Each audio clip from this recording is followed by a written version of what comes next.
Billionaire aims to jumpstart search for alien life and rewrite rules of space exploration. At a space summit in Seattle last year, the wealthy Russian entrepreneur Yuri Milner wowed the audience with a. Rather than focusing on Mars, he proposed focusing on Enceladus, a small icy moon of Saturn. And rather than waiting to see if NASA might go there, he said he wanted to tackle the challenge himself through his non-profit. "We formed a little workshop around this idea: can we design a low-cost, privately funded mission to Enceladus, which can be launched relatively soon?" Milner said. It would be the first private mission ever to deep space. Now the answer to Milner's question is taking shape. In September, in which the space agency will provide access to its space exploration expertise, establishing a collaborative partnership and cooperating on breakthroughs implementation of its privately funded flyby Enceladus mission. David Scher, the NASA manager who handled the agency's side of the agreement, says the agency will provide access to its brain trust, providing expert reviewers and feedback on their design. The details of that design are still up in the air, but the foundation has already established basic principles. The probe will have to be small, so it can launch at high speed on an affordable rocket, and it will be specialized, so it can focus on its single target and its single goal. By embarking on a mission that is cheaper and riskier than anything NASA would attempt on its own, the NASA breakthrough venture promises to rewrite the rules of space exploration. While European and American spacecraft are still turning over rocks on Mars, Milner hopes his Enceladus probe will be finding proof that Earth isn't the solar system's only living world. At first glance, Enceladus seems an odd place to look for alien life. The airless little moon is just 313 miles wide and fully encased in ice. What's special about Enceladus is what lies beneath. Volcanic activity at the bottom of that ocean could host ecosystems akin to the hydrothermal vents that support colonies of worms and crabs on Earth's seafloor.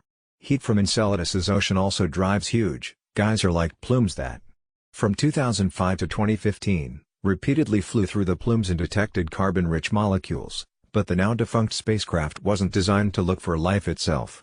Planetary scientist Carolyn Porco, a key Cassini scientist and outspoken advocate for a return to Enceladus, shouted "yeah" from the audience when she heard Milner announce his interest in going to the little moon.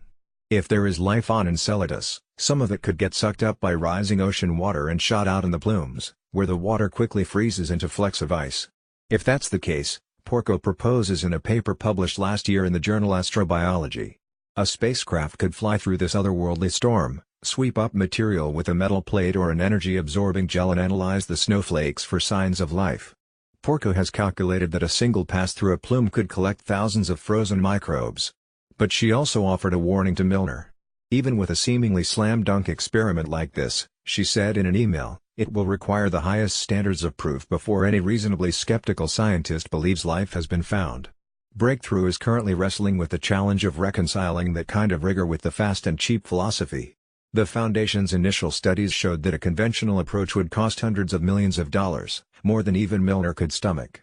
In an advisory meeting with Breakthrough, planetary scientist Chris McKay of NASA's Ames Research Center advocated for a pared-down mission that he calls an Enceladus fast flyby. He estimated that a probe could go from approval to arrival in less than a decade, at a cost of perhaps $60 million, excluding launch and operation costs. In contrast, the kind of mission NASA has considered could easily take twice as long and cost 15 times as much, assuming it even gets approved.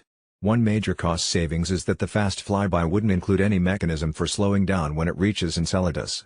The probe would pass through the plume at high speed, McKay said in an email. Then it would keep racing along at 50,000 miles an hour. But one shot at Enceladus could be all Breakthrough needs. Following the same basic approach that Porco described, the probe would sweep up plume material and analyze it for biomarkers, molecules distinctively associated with biological chemistry. Breakthrough seems intrigued by McKay's concept, and possibly not just for Enceladus. They've also expressed high interest in a search for life and in a search for biomarkers around Europa, McKay said, raising the prospect of a fleet of privately funded, life-seeking experiments roaming the solar system.